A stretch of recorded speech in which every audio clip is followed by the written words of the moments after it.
Olá! Seja bem-vindo a mais uma noite no passado, onde a história não é feita de datas, mas de decisões ruins, surtos coletivos e escolhas desesperadas que ninguém ousa colocar nos livros. Se você gosta de adormecer ouvindo relatos sórdidos de gente que definitivamente não teve uma boa noite de sono, considere deixar seu like, se inscrever no canal e comentar de onde você nos assiste, e que horas são aí. Quem sabe você está em Paris, ou numa vila infestada por ratos em 1347. Agora, apague as luzes, ajeite o travesseiro, talvez coloque um cobertor sobre o rosto. Só por precaução, vai que alguém espirra. Porque hoje, vamos acordar no coração da peste negra. E não como sábios médicos de máscara de pássaro ou nobres refugiados em castelos isolados, mas como Bartolomeu.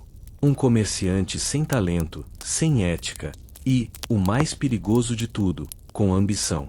Uma alma perdida em meio à maior tragédia da Idade Média. E que, por algum motivo, viu nisso uma oportunidade. Primeiro ato: Bartolomeu e a praga do fracasso. Gênova amanhecia como de costume, com o céu engolido por uma névoa espessa, úmida, que arranhava a garganta como se fosse feita de poeira de tijolo. O vento descia das colinas com a delicadeza de navalhas, e o cheiro do porto, peixe velho, salmoura e dejetos, parecia ter se embrenhado nas pedras da cidade. As ruas ainda dormiam, mas os ratos, não. Eles atravessavam os becos em disparada, disputando restos de pão com os cães magros e os mendigos que amanheciam nas sarjetas, agarrados a qualquer coisa que os mantivesse vivos. Era nesse cenário que Bartolomeu abria as portas de seu pequeno comércio. Um homem de estatura comum, com mãos calejadas, barba sempre por fazer e olhos fundos de quem já havia desistido de dormir sonhando. Seu rosto tinha aquela expressão típica dos que continuam por teimosia, não por esperança. Bartolomeu não era ferreiro, nem padeiro, nem curtidor, nem alfaiate. Ele era comerciante. Um de tudo e, ao mesmo tempo, de nada. Seu armazém vendia o que houvesse: pão amanhecido, ferraduras velhas, velas tortas, peixes secos, sabugos de milho velhos, pedaços de couro reaproveitados, e quando sobrava tempo, até promessas. Já tentou vender até santos entalhados em madeira, embora a maioria parecesse mais com pedaços de lenha do que com qualquer santo conhecido. Seu armazém ficava entre duas vielas esquecidas do centro de Gênova, onde a pedra molhada no chão era mais constante que o sol, e onde as carroças passavam apenas por engano. Ainda assim, ele persistia. Durante anos, tentou reinventar o negócio. Mandou escrever placas à mão com suas ofertas do dia e colou pelas ruas. Ninguém ligou. Muitos, aliás, não sabiam ler.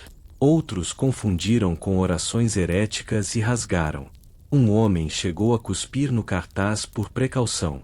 Tentou contratar músicos para animar a porta do armazém. Mas a música era melancólica, e os músicos, bêbados. Um tocava laúde, outro simplesmente gritava os preços.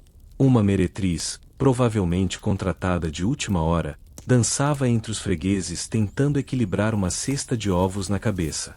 Resultado: 3 ovos quebrados, 2 clientes escorregando e um nariz fraturado. Bartolomeu não desistia. Tinha um plano novo a cada ciclo de lua. Um deles foi oferecer brindes para quem comprasse 2 ou mais ferraduras.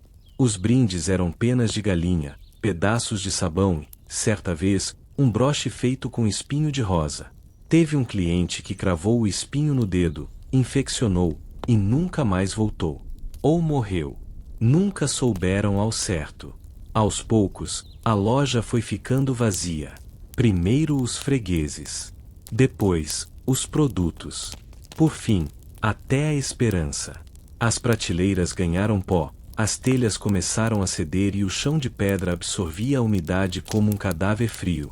O cheiro do peixe seco grudava na parede, no cabelo, na alma. E o pior, nem sempre havia peixe seco.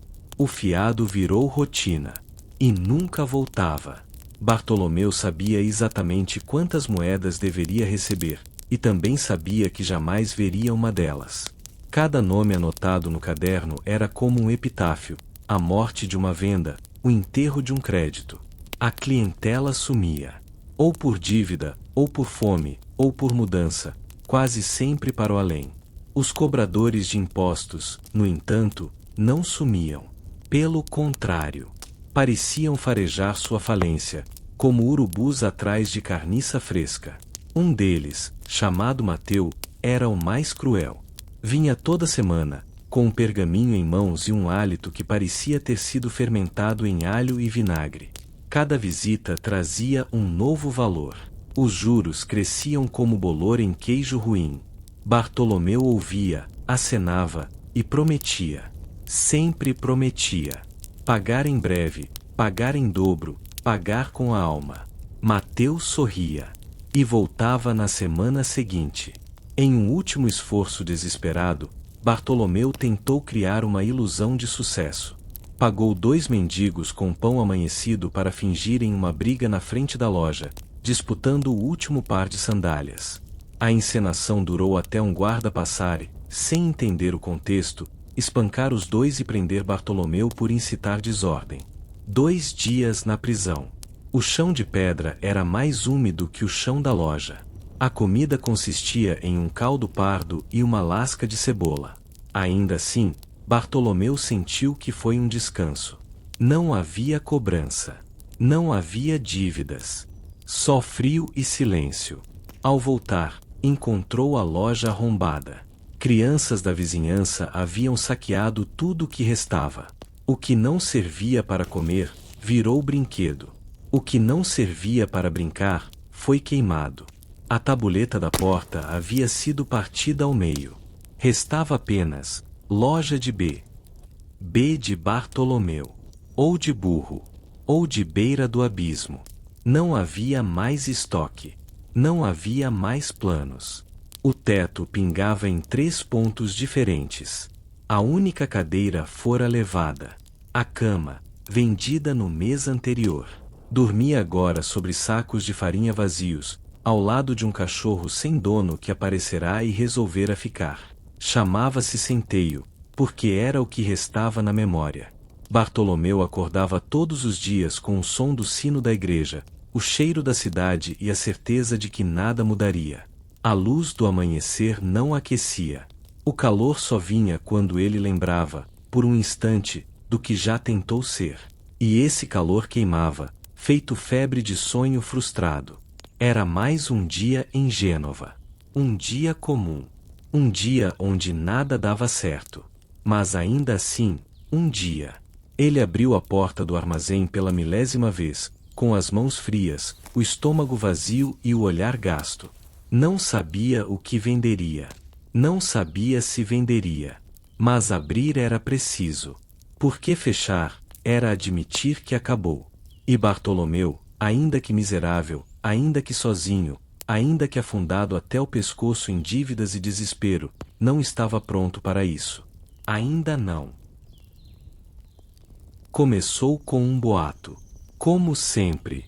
Tem gente morrendo com caroços pretos e pulmões de mingau, sussurravam pelos cantos da feira, com a voz entre o medo e a excitação de quem tem uma fofoca quente nas mãos. Mas ninguém levava muito a sério. Em Gênova, o boato era quase um esporte. Já tinham dito, naquele mesmo mês, que o Papa havia morrido engasgado com a hóstia e que uma baleia apareceu no poço da praça. As mentiras eram baratas, e a verdade, rara como o pão fresco. A maioria acreditava que era só mais uma dessas histórias. Vento ruim, diziam os velhos, cuspindo no chão e fazendo o sinal da cruz. Outros culpavam os sarracenos.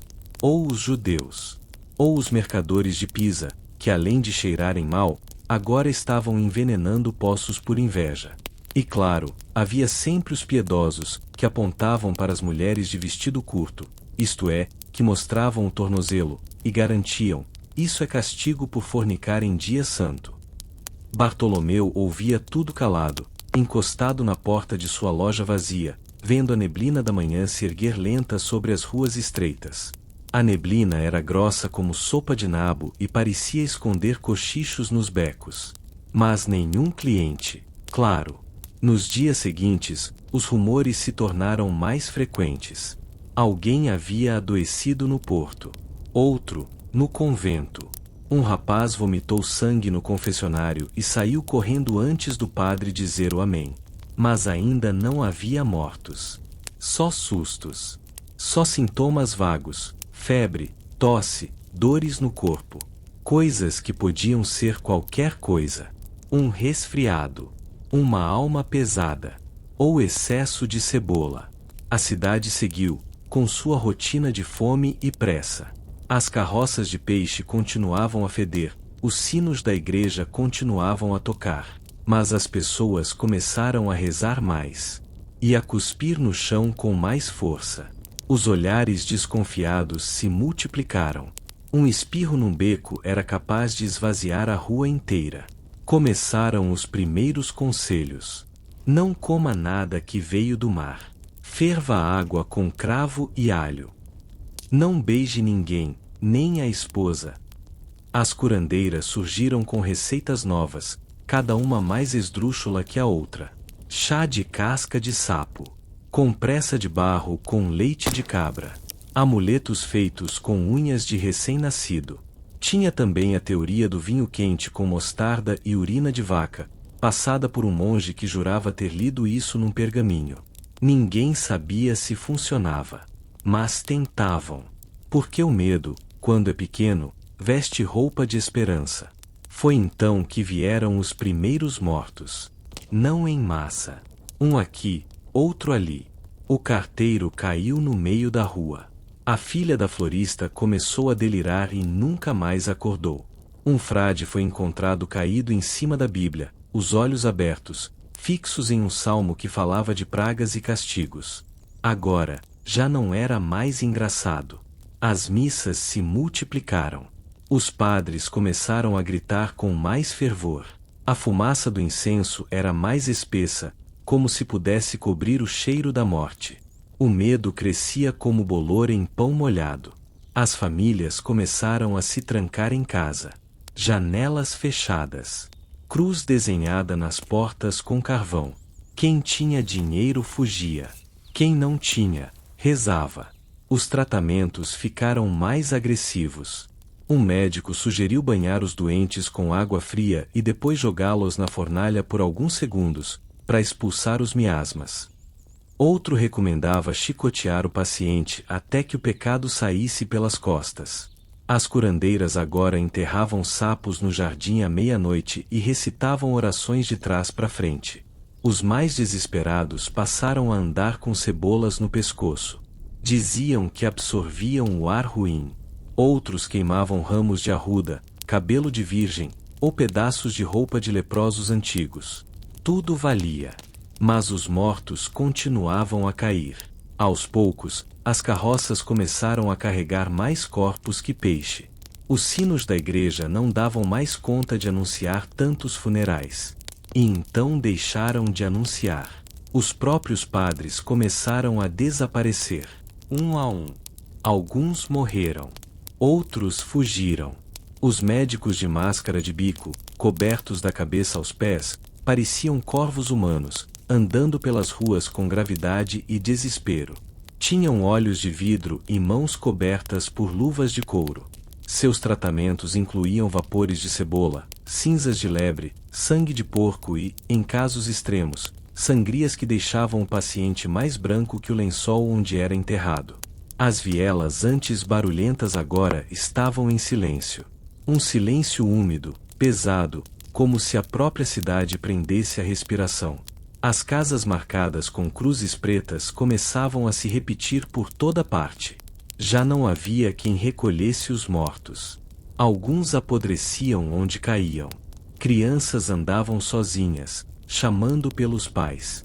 Cães famintos arrancavam pedaços dos cadáveres e fugiam pelos becos. O mercado fechou. A feira desapareceu. As padarias calaram seus fornos. Os sinos pararam. E Gênova virou uma pintura sombria, com cheiro de putrefação, poeira e fumaça de ervas queimadas. Os poucos que restavam caminhavam como sombras, cobertos por mantos, máscaras, panos, crucifixos. Ninguém tocava ninguém. Ninguém falava mais do que o necessário. Era como se o próprio ar estivesse envenenado. E Bartolomeu, encostado na porta do que sobrou de sua loja, assistia tudo. De olhos secos. De estômago vazio. Mas vivo. Talvez pela primeira vez na vida, não era ele quem estava falindo. E enquanto via uma procissão de flagelantes passar, se chicoteando até sangrar, enquanto ouvia um padre dizendo que o apocalipse era agora, e uma mulher enterrando o filho com as próprias mãos, Bartolomeu percebeu uma coisa. Não havia mais nada que o segurava em Gênova. Era hora de partir. Novos ares.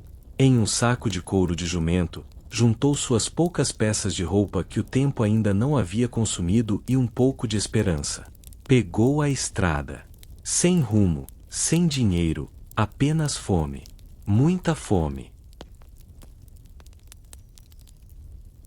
Bartolomeu sabia pouco sobre o mundo além de Gênova, mas sabia o suficiente para entender que a praga vinha do leste.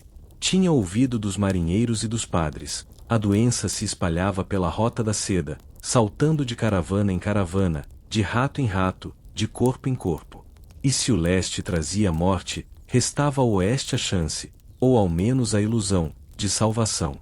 Foi assim que, com um saco de couro de jumento nas costas e o estômago roncando como um tambor de guerra, Bartolomeu se pôs a caminhar.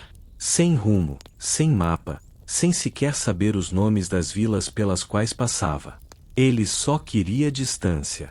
De Gênova, da peste, das dívidas e de tudo que cheirasse a peixe seco. Os primeiros dias foram de silêncio e frio. O vento nas colinas cortava como faca cega, não matava, mas abria feridas.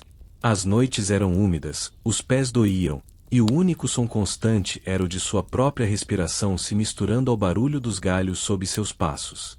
Passava por campos abandonados, vilarejos com portas trancadas e olhos espiando pelas frestas. O mundo parecia ter encolhido de medo. No 7º dia, quando já cogitava que talvez fosse melhor morrer em Gênova do que apodrecer anônimo numa estrada lamacenta, Bartolomeu avistou uma fogueira ao longe. Ao redor dela, um homem remexia algo em uma panela suspensa por pedras. O cheiro era suspeito, mas ainda assim mais convidativo que a fome. Ao se aproximar, reconheceu a silhueta. Gordo, barba bagunçada e testa oleosa, não era um estranho qualquer. Era Gonçalo, o ex-ferreiro de Gênova, cuja ferragem ficava exatamente ao lado do seu armazém. A forja de Gonçalo vivia acesa e era comum ouvi-lo amaldiçoar pregos tortos e clientes de mau pagamento. Agora, ali estava ele, com uma aparência melhor, roupas inteiras e um sorriso de quem sabia algo que os outros não sabiam. Gonçalo reconheceu imediatamente e, entre risos, puxou um cantil de cerâmica encardida. Toma, isso aqui vai te botar de pé, disse, servindo um líquido morno numa cuia improvisada de chifre. Bartolomeu bebeu sem pensar muito, e cuspiu tudo em seguida, tossindo como se tivesse engolido uma fogueira. Mas que diabo é isso? Esbravejou, limpando a boca com o braço. Gonçalo gargalhou com gosto. Isso, meu amigo, é ouro engarrafado. Água do Sena com capim esmagado. Em Paris, vendi como elixir sagrado contra a peste. Chamei de infusão celestial contra o ar do mal. Um gole por dia e o medo passa. A doença também, dizem. Mas o mais importante, a carteira do cliente fica mais leve. Bartolomeu encarou a cuia como se ela tivesse tentado matá-lo, e talvez tivesse mesmo. Mas também olhou para Gonçalo com uma curiosidade nova. Uma fagulha. Em Paris, explicou o ex-ferreiro, as pessoas ainda tinham dinheiro. Estavam assustadas, perdidas, e dispostas a comprar qualquer coisa que oferecesse conforto, por mais ilusório que fosse. A peste estava só começando por lá. A oportunidade era fresca, pulsante. Enquanto dividiam um pouco de comida, raízes cozidas e um pedaço de carne de origem discutível, Gonçalo contou mais. Que vender alívio era melhor que vender ferramentas. Que a fé, quando combinada com medo, era um mercado inesgotável. e que qualquer um com coragem e cara de pau podia ficar rico antes que a próxima onda da peste o pegasse. No fim da noite, entregou a Bartolomeu um pedaço de tecido com instruções rabiscadas, um mapa rudimentar para chegar a Paris, e um último conselho. Em tempos assim, meu amigo, a peste é só metade do problema. A outra metade é acreditar demais nos santos, ou de menos nos charlatões. Bartolomeu partiu ao amanhecer, com o saco de couro mais leve, mas o coração mais pesado de intenções. Gonçalo acenou da beira da fogueira, voltando a remexer sua panela de raízes. Ambos sabiam que talvez nunca se vissem de novo, e que talvez fosse melhor assim. Paris era o destino. Lá, o medo era rei. E Bartolomeu, enfim, estava pronto para vender sua lealdade ao trono. Foram 3 semanas de passos arrastados, pés em carne viva e vento cortante. A comida que Gonçalo partilhara não durou além da primeira semana, e a estrada entre Gênova e Paris, embora traçada por comerciantes e peregrinos há séculos, era tudo menos segura.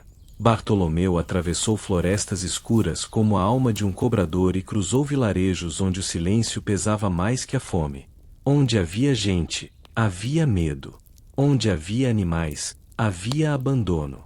E onde havia esperança, já havia morrido. Em um trecho de estrada ladeado por arbustos secos, encontrou um grupo de homens com olhos fundos e mãos rápidas. Assaltantes. O coração de Bartolomeu acelerou, não por medo de perder algo, mas pela humilhação de não ter absolutamente nada para oferecer. Quando o cercaram, um deles perguntou: "E você, o que faz aqui nesse fim de mundo?" Bartolomeu respirou fundo antes de responder: "Estou indo a Paris. Tentar uma nova vida." O assaltante ergueu uma sobrancelha, como se fosse a piada mais triste que ouviu na semana. "Sem uma mísera moeda?" Bartolomeu hesitou. Encarou o chão, depois o céu, como se buscasse uma resposta nas nuvens. "Posso não ter moedas, mas determinação ainda tenho um pouco. Vou seguir caminhando enquanto o estoque não se esgotar." O grupo riu, mas um deles, o mais jovem, franzino, com olhar triste, calou-se. Fitou Bartolomeu por alguns segundos. Depois, em um gesto quase imperceptível, tirou algumas moedas do próprio bolso e as entregou. "Compra uma refeição. Ou um fim digno." E então desapareceram entre os arbustos, como sombras ao cair da tarde. Foi com aquelas poucas moedas que Bartolomeu atravessou os últimos quilômetros até Paris. Quando avistou os portões da cidade, quase desabou.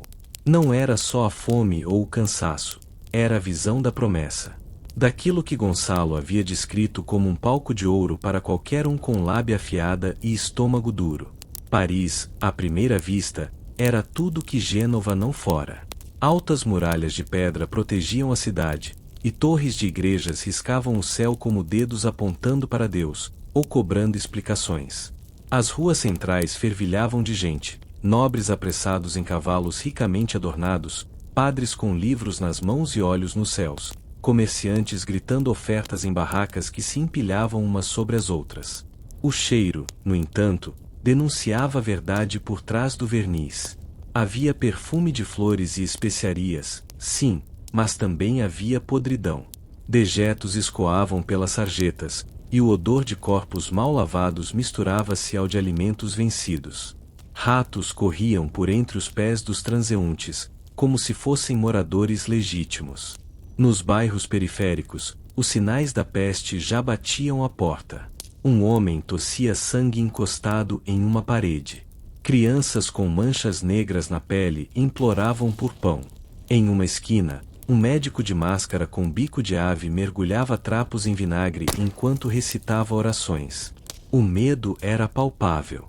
Não como em Gênova, onde o colapso já se instalara, mas como uma febre que acabava de subir.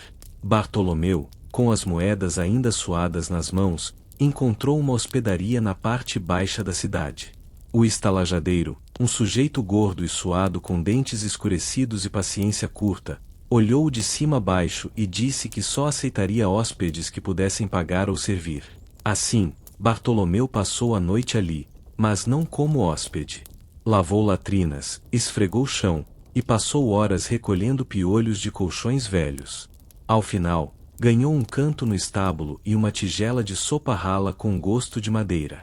Mas ali, deitado entre feno e moscas, sentiu algo que não sentia há muito tempo: possibilidade. Não conforto. Não segurança. Mas a semente de uma chance. Gonçalo havia dito que o medo era uma moeda. E Paris estava, aos poucos, se convertendo ao câmbio do pânico. Segundo ato: o comércio da desgraça. Paris ardia em fé e febre. E onde a fé arde, sempre há quem venda água benta por preço de vinho. Bartolomeu, ainda com o cheiro do estábulo impregnado nos ossos, olhava para aquela cidade entrando em colapso como um urubu magro diante de um banquete. Não tinha plano, nem sócio, nem capital. Só uma certeza: se havia um Deus, ele devia estar ocupado demais para impedir o que viria a seguir. A ideia surgiu quando viu um padre vendendo pedaços da cruz de Cristo. O homem abençoava cada farpa de madeira como se fosse ouro espiritual. Bartolomeu pensou: se a cruz original tivesse mesmo aquele tamanho, Jesus teria sido pregado em um navio. Se podia vender fé, por que não vender suas próprias relíquias? Improvisou. Arrumou um pedaço de osso de galinha, limpou com um pano e escreveu num papel velho: dedo do apóstolo Bartolomeu. Ironia? Coincidência? Um toque de autopromoção? Ele não sabia. Mas parecia convincente o suficiente para os desesperados. Tentou vender no mercado da Praça das Frutas, gritando entre os mercadores de cebola e os alquimistas de banha. Um velho se aproximou, com os olhos marejados e a voz trêmula. Contou que o neto estava doente e pediu uma bênção. Bartolomeu, tomado pelo susto, improvisou um ritual, esfregando o osso na testa do velho e recitando um latim inventado na hora. O homem agradeceu. Bartolomeu cobrou 4 moedas de prata, o suficiente para garantir uma noite na estalagem. O velho sorriu e disse que tudo que tinha nos bolsos era um prego enferrujado, e foi embora. Primeira lição: fé demais, lucro de menos. Não se deu por vencido. Tentou uma nova abordagem. Montou uma pequena banca sagrada ao lado de uma igreja, vendendo frascos de lágrimas da Virgem, que eram, na verdade, água de poço com um pouco de sal e vinagre. Um freguês curioso, um mercador de roupas, comprou 2 frascos, cheirou, torceu o nariz e disse: tem gosto de conserva. No dia seguinte, o mesmo homem voltou, com um grupo de outros mercadores. Bartolomeu, achando que o boca a boca havia funcionado, sorriu como uma criança prestes a roubar doce de feira. Mas foi então que percebeu: os homens não queriam comprar, queriam debochar dele. Um deles o fez beber o próprio produto diante da multidão, exigindo provar sua autenticidade. Engoliu o líquido salgado enquanto ouvia risos abafados. Um segundo homem gritou: uma lágrima da Virgem não devia fazer arrotar cebola. Expulso da praça sob uma chuva de tomates murchos, Bartolomeu refugiou-se em um beco, cuspindo vinagre e ressentimento.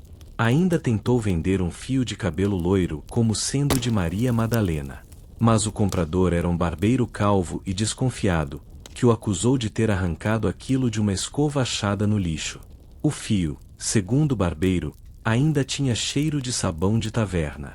Foi então que surgiu sua primeira grande oportunidade, ou assim pareceu. Um cavaleiro elegante, com roupas que cheiravam a canela e moedas tilintando no cinto, aproximou-se e examinou as relíquias expostas em uma toalha surrada. Escolheu um fragmento do sudário de Cristo, na verdade um pedaço de lençol encardido encontrado na estalagem. O homem olhou para Bartolomeu com um ar sério e disse: pago 2 moedas de ouro por isso. Mas só se você aceitar me encontrar esta noite na ponte de Saint-Michel, para entregar o restante das relíquias. Tenho um círculo devoto esperando por itens sagrados. Bartolomeu, quase salivando, aceitou na hora. Passou o resto do dia catando lixo por panos sujos, ossos, dentes e qualquer coisa que pudesse parecer antiga ou milagrosa. Na noite marcada, foi até a ponte. O homem estava lá. Recebeu o pacote, entregou a bolsa com as moedas e desapareceu na névoa antes que Bartolomeu pudesse sequer conferir o conteúdo. Só quando chegou na hospedaria percebeu o golpe. As moedas eram falsas, feitas de madeira pintada e zinco amassado. Um dos trocados ainda trazia um sorriso desenhado. Era como se o próprio destino tivesse rido da sua cara. Fim da primeira semana como comerciante da fé, sem lucro, sem honra e com cheiro de galinha morta nas mãos. Mas Bartolomeu, apesar da derrota, aprendeu algo valioso. Em Paris, até os enganadores podiam ser enganados. E se queria sobreviver, precisava elevar o nível. No fundo do saco de couro, encontrou uma última migalha de pão endurecido. Roendo aquilo com os dentes do fundo, murmurou: amanhã tento outra coisa. O que ele não sabia é que o amanhã traria um galo. E profecias improváveis. Depois de fracassos atrás de fracassos, Bartolomeu chegou a uma conclusão importante. Seu problema não era a falta de fé dos outros, era a falta de criatividade nos golpes. Ele precisava de algo mais elaborado. Algo com presença. Com espetáculo. Com penas. Foi numa manhã fria, ao recolher restos de pão numa viela, que viu o galo. Era uma ave altiva, de penas brilhantes, crista imponente e um andar que beirava a arrogância. Diferente de tudo que se via nos mercados. Enquanto os galos comuns cacarejavam e fugiam de qualquer movimento brusco, aquele ali encarava. Tinha alma. Tinha carisma. E então, como que possuído por uma iluminação fraudulenta, Bartolomeu soube o que precisava fazer. Roubou tinta dourada de um ateliê e passou uma madrugada inteira pintando o bicho.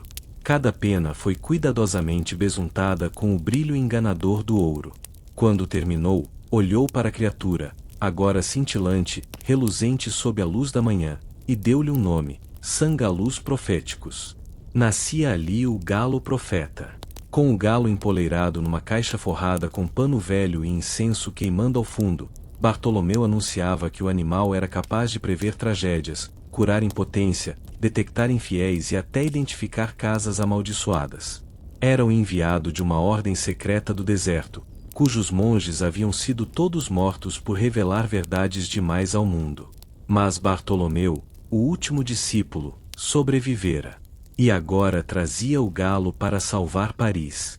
E, incrivelmente, funcionou. Pessoas se aproximavam, curiosas, desconfiadas. Mas o dourado reluzia. Bartolomeu sabia vender. Apontava para o céu, fazia o galo cacarejar em horários proféticos, e se valia da sorte quando, por coincidência, o galo bicava alguém justamente quando essa pessoa tossia, ou coçava uma mancha escura. Olha, ele pressente a peste, dizia Bartolomeu, suando de nervoso. Alguns deixavam moedas. Outros, pão. Teve uma senhora que ofereceu até o anel de casamento para que o galo profeta a abençoasse com netos. Bartolomeu sentia, pela primeira vez, que algo estava dando certo. Mas como tudo que brilha demais em tempos de praga, o galo também atraiu olhares famintos. Numa tarde abafada, enquanto Bartolomeu preparava mais um discurso em frente à Capela dos Ossos, um menino magricela se aproximou. Olhos grandes, pés sujos, roupa feita de trapos. Parecia só mais um pedinte. Ficou ali por um tempo, observando em silêncio, enquanto a multidão se dispersava.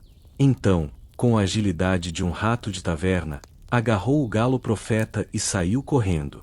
Bartolomeu berrou, tropeçou na própria túnica e saiu em disparada atrás do garoto, mas já era tarde. O menino sumiu entre vielas como fumaça ao vento. E nunca mais foi visto.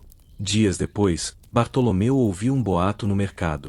Um menino havia assado um galo de ouro no subúrbio e partilhado com os irmãos. Diziam que era o frango mais crocante que já haviam comido. Um milagre, disseram. Bartolomeu sentou-se à beira da calçada, exausto. Estava de volta à estaca zero, sem galo, sem plano, sem comida. Apenas com as mãos sujas de tinta dourada e um vago cheiro de incenso impregnado na roupa. Mas uma coisa ele aprenderá: quanto mais miserável o povo, maior a sede de esperança. E onde há sede, sempre há alguém disposto a vender água, nem que seja do poço mais podre da cidade. Sem galo, sem reputação e com um leve cheiro de frango assado no ar, trauma ou saudade, ele nunca soube dizer. Bartolomeu precisava de um novo milagre. E como todo milagre precisa de fé, decidiu apelar para a fé mais profunda que existia em tempos de peste: a fé na cura. Inspirado por um médico bêbado que viu vender urina como antídoto divino, Bartolomeu montou sua própria farmácia itinerante. O segredo? Misturar qualquer coisa que não matasse na hora, ou que, pelo menos, demorasse um pouco. Ervas secas roubadas de mercados, vinho aguado, mel de procedência duvidosa, água fervida com folhas do esgoto e, em um momento de especial desespero, lascas de madeira santa arrancadas de um confessionário. Nasciam ali seus grandes sucessos. Elixir de Santa Flora, cura inflamações, dores da alma, flatulência e adultério mal resolvido.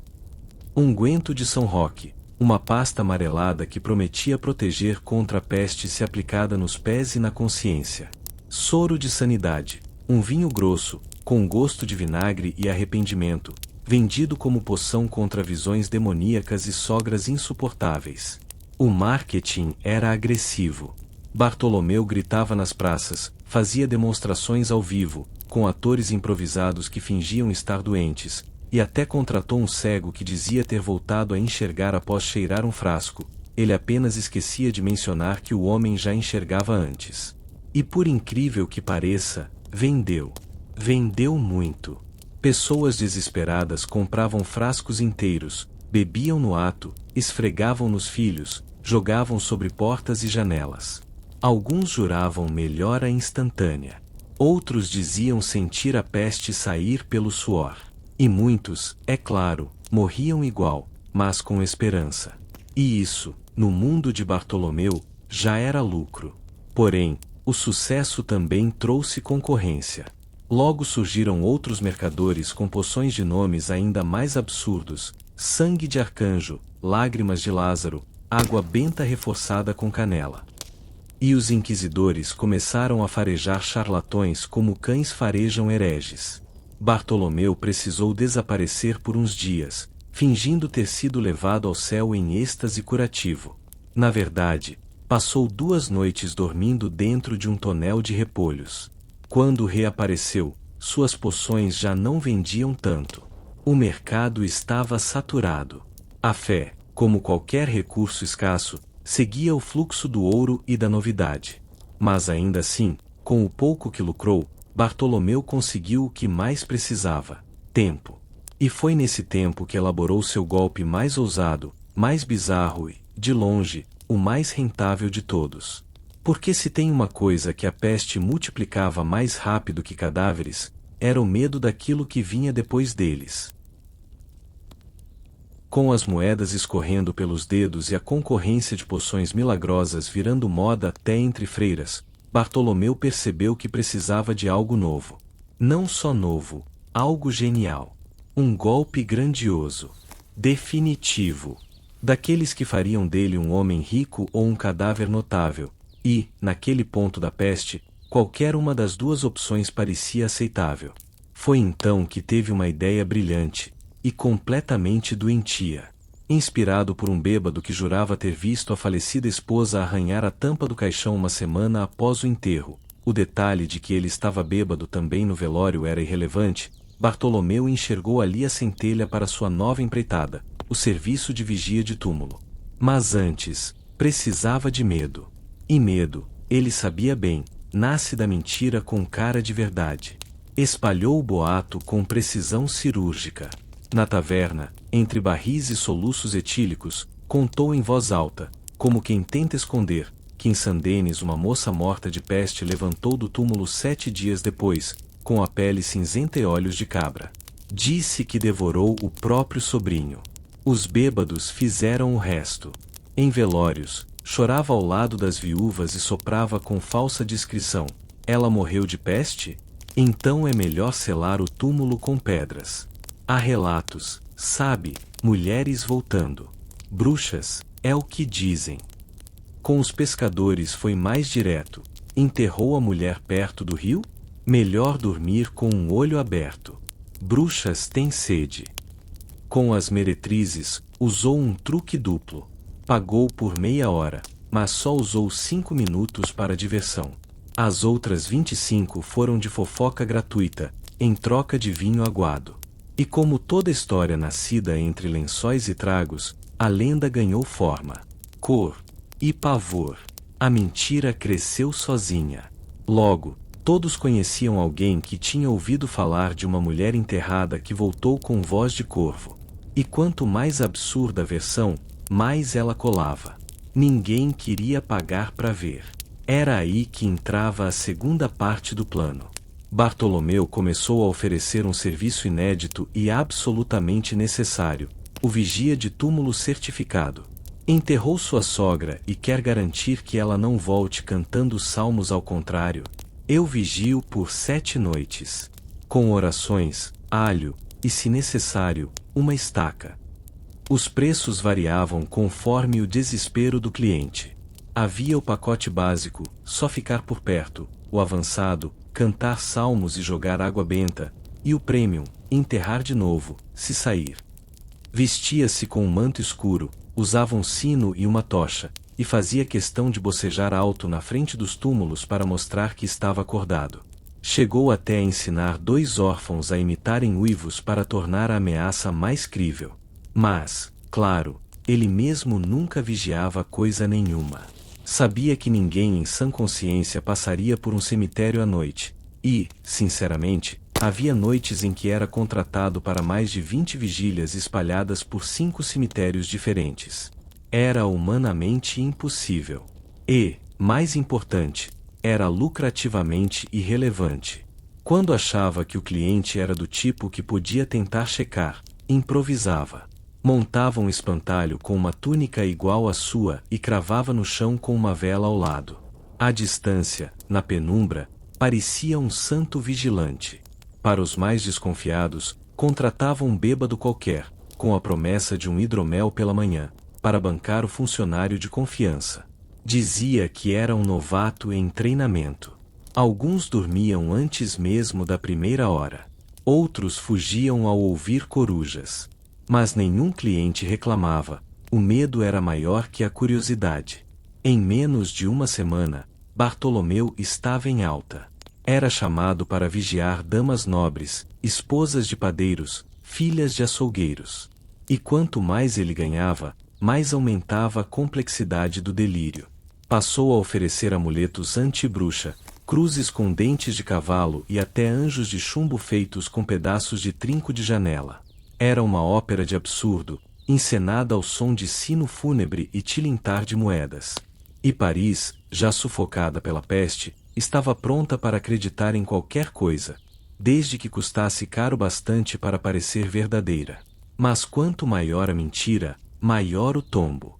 E logo surgiriam olhos demais, perguntas demais, e talvez, um túmulo que realmente se abrisse. Mas isso era problema para amanhã. Bartolomeu estava em alta. Seus negócios iam tão bem que decidiu sair da estalagem e alugou uma casa no centro de Paris, com janelas que não davam para um beco fedido. Comprou até um cavalo, que batizou de arroto, pois o animal bufava com tanto desprezo que parecia zombar do mundo. Tinha um passo preguiçoso, mas nobre, como um rei bêbado, perfeito para seu dono. Já se sentia um aristocrata da enganação. Tinha moedas guardadas, reputação, por mais que fosse de puro medo supersticioso, e dormia em lençóis que não cheiravam a mofo. Zerar a vida parecia uma questão de tempo. Até que numa noite, bateram à sua porta. Era um guarda da cidade, sério como um padre em funeral, que o intimou a comparecer à delegacia. O delegado do Nois queria vê-lo. Bartolomeu gelou. Pensou, é isso. Acabou a farra. Vão me enforcar. Ou, pior, obrigar a trabalhar de verdade. Chegando à delegacia, esperava o julgamento. Mas o delegado parecia perturbado. Não bravo, não ameaçador, apenas inquieto.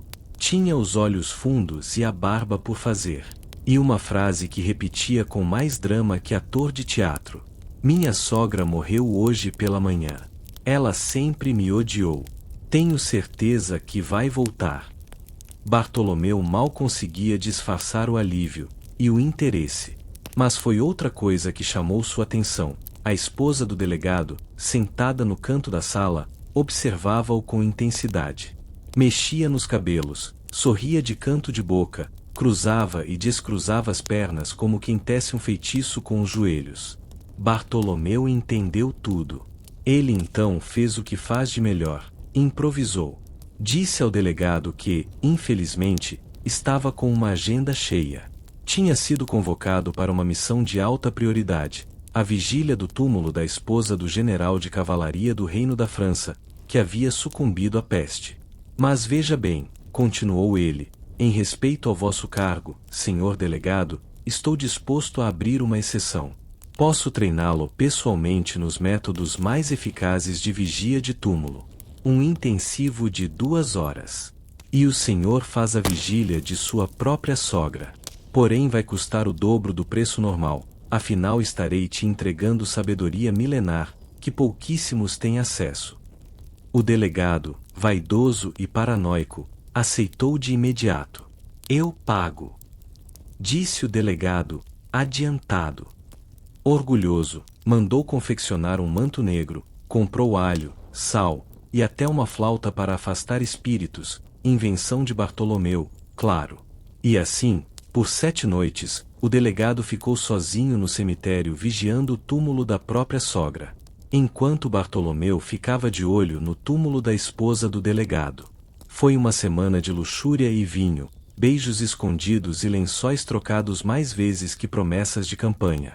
A senhora do Nois era tão entediada quanto rica, e tratava Bartolomeu como um libertino enviado pelos céus para equilibrar os pecados do marido. Mas, como tudo na vida de Bartolomeu, a sorte durou exatamente até a 7ª noite. Um escrivão fofoqueiro, que desconfiava da história do general e não gostava de Bartolomeu desde que perdeu dinheiro com uma de suas poções de cura por vinagre, resolveu investigar. Flagrado saindo da casa do delegado, com a camisa aberta e o cabelo desgrenhado, Bartolomeu não teve como negar. No dia seguinte, o delegado espalhou sua ira como fogo em palha. Jurou vingança. Mandou soldados procurá-lo em tavernas, becos, estalagens, até mesmo no bordel da Madame Justine, onde Bartolomeu havia prometido um desconto em amuletos antifantasma. Sem escolha, com uma túnica nas costas, moedas no cinturão e montado em arroto, Bartolomeu fugiu de Paris antes do nascer do sol. Com sorte, talvez Londres fosse mais acolhedora. Mas se conhecendo bem, ele duvidava. Terceiro ato, o inferno na terra, a peste no auge.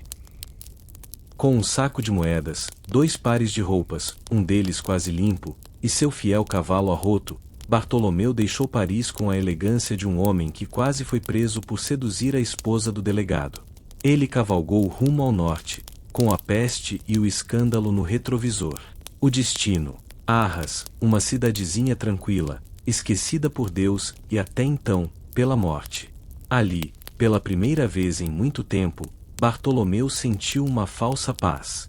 Alugou um quartinho sobre uma padaria, tentou retomar pequenos golpes, vendeu um punhado de espigas abençoadas por São Roque e uma bengala que supostamente curava a calvície. Mas nada prosperava como antes. Era como se até o azar do povo tivesse se esgotado. Foi então que vieram as notícias. A peste voltou.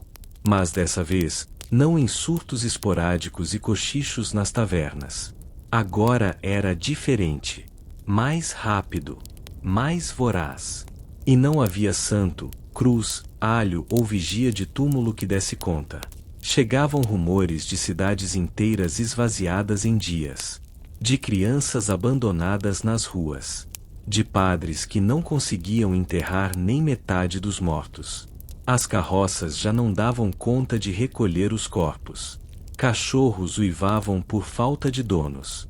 Os sinos das igrejas não paravam, nem de badalar, nem de enterrar seus próprios tocadores. A França parecia dissolver. Em Arras, os habitantes trancavam portas, calafetavam janelas com bosta de vaca, por algum motivo que alguém disse ser eficaz, e dormiam com lenços no rosto. O pânico era espesso. Dava para cortar com faca. A peste deixou de ser uma ameaça distante e passou a ser uma sentença suspensa no ar. E Bartolomeu, pela primeira vez, não tinha plano nenhum. Num fim de tarde nublado, ao coçar distraidamente a axila, sentiu uma pontada. E ali estava ela, uma mancha roxa, quente, do tamanho de uma moeda. Abaixo, um leve inchaço. Uma bolha. Uma pústula. O coração de Bartolomeu afundou como um cadáver no Sena. Não era mais um observador esperto da tragédia. Não era mais o vigarista acima da praga. Era só mais um corpo em contagem regressiva. A peste, enfim, o havia notado. Quando Bartolomeu sentiu a pústula crescer sob sua pele como uma flor do inferno, soube que o tempo estava contra ele.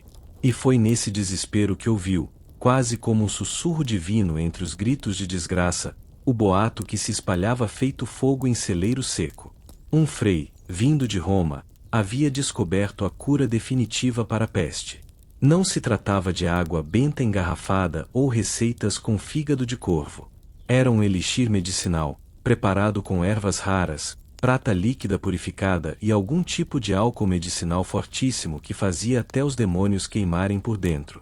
Mas o segredo não estava só na poção. O tratamento incluía jejum rigoroso, aplicação de compressas mornas com vinagre, banhos diários em água fervida com alecrim e isolamento completo por 14 dias em quartos ventilados, longe de cadáveres, ratos e basicamente tudo. Soava quase moderno. Higiênico. Científico até, se alguém em 1348 soubesse o que isso significava. E não era só conversa de taberna. Testemunhas reais juravam ter sido salvas. Homens que estavam nas últimas voltaram a andar e a trabalhar. Médicos renomados, os poucos que não haviam morrido ou fugido, assinavam cartas de recomendação. Até um juiz da Corte Real de Paris, ou algo que se dizia equivalente, teria tomado o elixir e saído andando como se nunca tivesse tossido sangue. A esperança tinha endereço. Copenhagen. O problema? O tratamento não era barato. Era preciso pagar pela consulta, pelo elixir, pela hospedagem e pelo isolamento. E tudo era vendido em pacotes com nomes como tratamento completo de purificação divina ou plano de redenção corporal absoluta. Bartolomeu hesitou. Olhou para o fundo falso da sua mala, onde guardava suas moedas. Ali estavam meses de mentiras, noites fingindo caçar bruxas e dias ensinando bêbados a uivar. Valeria a pena? Valeria a vida. E assim, sem mais delongas, vendeu a roto a um açougueiro desesperado, deixou para trás sua cama, seus poucos livros e até o par de botas que gostava. Com o ouro escondido junto ao peito e o medo martelando na cabeça, partiu a pé rumo a Copenhagen, com um único pensamento. Não cheguei até aqui para perder para a peste agora. Bartolomeu tinha os dias contados. Talvez uma semana. Talvez menos. Cada passo doía como se o próprio diabo estivesse lhe cravando agulhas nos ossos. A febre subia e descia como maré em dia de tormenta. Mas ele não podia morrer ali, na beira da estrada, como um anônimo qualquer. Ele precisava chegar a Copenhagen. Viver dependia disso. Foi então que o destino, sempre com um senso de humor peculiar, colocou em seu caminho uma carruagem puxada por 2 belos cavalos castanhos. O cocheiro, um sujeito rechonchudo de barba oleosa, aparentava estar em busca de algo, talvez uma boa razão para existir. E Bartolomeu, mesmo à beira da morte, ainda era um gênio da mentira. Amigo! Espere! Gritou, cambaleando até o meio da estrada. O cocheiro freou com desconfiança. Saia do caminho, ou passarei meus cavalos por cima dos seus ossos miseráveis. Lamento, mas não posso sair daqui, meu senhor. Estou sentado, bem sobre uma mina de ouro secreta. Enterrada. Estou sem minhas ferramentas para escavar, mas também não posso ir até a cidade buscá-las ou alguém pode chegar e ficar com tudo. Se ao menos alguém pudesse vigiar a mina enquanto eu fosse até lá. Eu fico, disse o cocheiro prontamente, sentindo-se mais esperto que a pobre figura que acabara de conhecer. O Senhor é um anjo enviado pelo próprio Deus para atender às minhas preces. Não pense que deixarei o Senhor desamparado. Concordo em repartir 30% dos meus lucros com o Senhor se concordar em me oferecer a sua carruagem para que eu chegue à cidade mais rapidamente. O cocheiro, achando-se esperto, desceu da carruagem com um sorriso largo e enfiou os pés na terra, como se já sentisse o brilho do tesouro. Claro, claro. Eu protejo a mina. Pode ir buscar suas ferramentas, amigo. Volte logo. Será rápido. Muito rápido. Bartolomeu partiu. Já longe, olhou para trás. Viu o cocheiro espertalhão cavando a estrada com as próprias mãos. E assim, com um golpe final, Bartolomeu cruzou os campos da Europa a toda velocidade, cuspindo sangue e rezando a todos os santos e demônios conhecidos. Ao terceiro dia, com os olhos em brasa e o corpo em colapso, avistou os portões de Copenhagen. Ele tinha chegado. Copenhagen fervia como uma feira de milagres. Bartolomeu chegou aos trancos e barrancos, febril, suando mais que um porco em batismo. Mas ali estava ele, vivo. E diante de seus olhos, um espetáculo. Um acampamento enorme, com barracas, estandartes, tochas e música. No centro, uma tenda branca, imaculada, com uma fila que serpenteava como uma serpente faminta. Na fila, celebridades da época, artistas de renome, comerciantes abastados, magistrados da coroa, padres de alta patente, e, se seus olhos não o enganavam, até o próprio Papa, ou ao menos um sósia bastante convincente, sem os dedos da mão esquerda, mas com autoridade nos olhos. Bartolomeu sorriu. Pela primeira vez em muito tempo, sentiu algo parecido com esperança. Ali ninguém era mais esperto que ele. Estava no lugar certo, com as pessoas certas, à beira da cura. Uma jovem assistente de rosto sereno passou distribuindo pequenas taças de madeira com um líquido pardacento. Elixir preparatório. Beba com fé. Bartolomeu cheirou a poção. Sentiu um arrepio. Aquele cheiro não era estranho. Bebeu um gole e cuspiu tudo em seguida. Mas que diabos! Aquele gosto! Ele já tinha provado aquilo antes. Muito antes. Água do Sena, com capim esmagado. E então, como num teatro sagrado, a entrada da grande tenda se abriu. Um assistente com um sino gritou. O próximo a ser atendido por Frei Marcel. Todos se calaram. As cabeças se voltaram para a abertura da lona. E lá estava ele. Frei Marcel. Robe branco. Cinturão dourado. Crucifixo de prata. Gordo, barba bagunçada e testa brilhando sob a luz das tochas. Caminhava como quem flutua, mas o olhar... o olhar. Bartolomeu o conhecia. Gonçalo, o velho ferreiro de Gênova. Seu mestre da trapaça. Ali, diante da elite da Europa, travestido de santo. Bartolomeu congelou. Depois, uma pequena risada escapou de sua boca. Primeiro baixa. Depois média. Depois incontrolável. Gargalhou como um louco. Gargalhou como um condenado. Gargalhou como só os que entendem a piada final conseguem gargalhar. As pessoas ao redor se afastaram. Algumas fizeram o sinal da cruz. A jovem do elixir recitou um salmo apressado, com voz trêmula. Mas Bartolomeu não parou. Ria, tossia, ria, cambaleava. Até que caiu. Ali mesmo, na lama, sob as estrelas e os olhos do Papa, ou algo parecido com ele. Morto. De riso, de peste, ou da ironia do destino? Talvez dos três. E assim termina a saga de Bartolomeu. Um homem que driblou a morte, enganou a fé, vendeu vigias imaginários e morreu, rindo da cara do destino.